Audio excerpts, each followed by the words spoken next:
Penyidikan kasus pencemaran nama baik Presiden ke-7 RI, Joko Widodo, Jokowi, dalam dugaan tudingan ijazah palsu terus bergulir.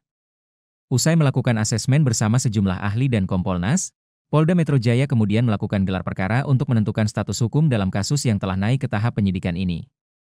Asesmen ini dihadiri oleh sejumlah pejabat Polri, ahli hukum dan pidana, Kompolnas dan Inspektorat Pengawas Umum dan Divisi Profesi dan Pengamanan Polri Kompolnas yang turut hadir dalam asesmen turut andil dalam pengawasan dalam penyidikan kasus tersebut.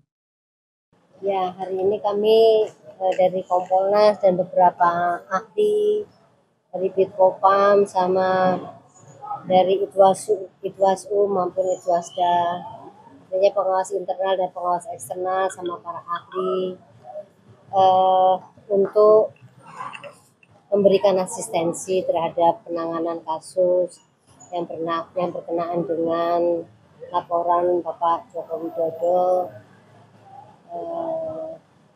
terhadap Pak Roy Suryo, kemudian Bu Dr. Tifa dan rekan yang lain.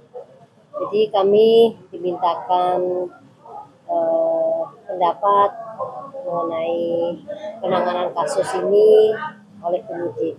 Ya, karena kalau berbicara teknis, biarlah nanti penyidik.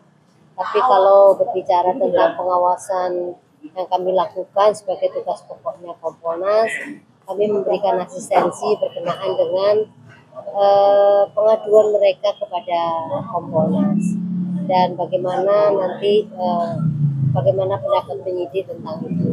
Langkah-langkah yang dilakukan penyidik yang penting adalah Kompolnas membatasi kepada prosedur yang harus dilakukan, berpegang kepada scientific criminal investigation, dan karena ini berkenaan dengan keaslian dan tidak keaslian, maka pembuktiannya harus bersifat kriminal CCI ya. Seperti itu. Ya, saya pikir karena ini sudah dalam bentuk laporan polisi, tentunya penyidik menjadi kewajibannya penyidik untuk menindaklanjuti. Tindak kan biasanya berdasarkan bukti, apakah dihentikan atau masih diteruskan, dan nanti penyidik yang akan. Tapi tadi hasilnya adalah kami sudah memberikan masukan, ahli juga sudah memberikan masukan.